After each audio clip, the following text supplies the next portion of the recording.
Is Huawei a victim of the trade war or a Trojan horse of the Chinese government? Let's get started with a timeline of the trade war. In January, Huawei was accused of espionage and of stealing world trade secrets, so it was dropped as a phone supplier by some US companies. Then in April, it was accused of violating the Iran sanctions. A few months later, Australia and New Zealand banned 5G solutions from Huawei. In September, there was an announcement of an increase in the tariffs of the Chinese goods.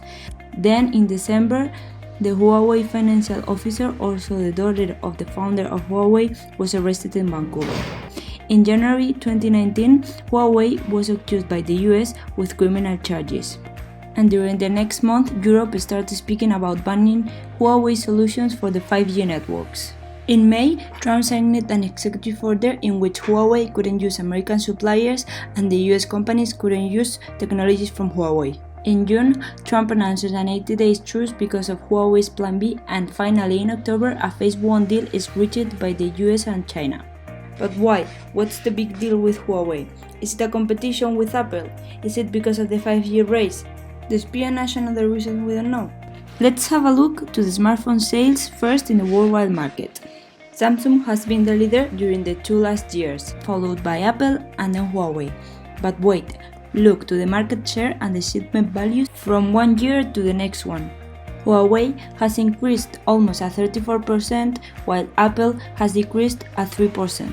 So, is Huawei a threat for the US market? Let's now have a look to the US and the China market. In China, Huawei is the winning company, and its sales are increasing each year.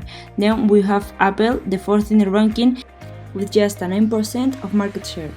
And as in the worldwide market, Huawei is increasing and Apple is decreasing. Look now to the US market. Apple is the first in the ranking, followed by Samsung, and Huawei isn't even in the list.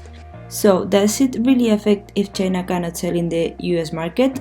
And on the contrary, would Apple miss the Chinese sales?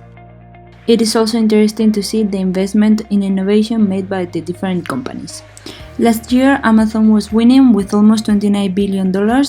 Then we can see Huawei and last Apple. But the point here is the increasement in money for innovation since 2014, and we can see that Apple is again the last one. Another important topic is the 5G race. China is supposed to have all the 5G networks ready in 2020, while the rest of the world is supposed to be prepared to the 5G in 2025. So what happens if China decides to trade with everyone except the US? To summarize, first, Trump tweeted he wants 5G and even 6G. Then he signed an executive order and Huawei couldn't import US technologies. Then Huawei said they don't need American suppliers. And finally, a deal is reached.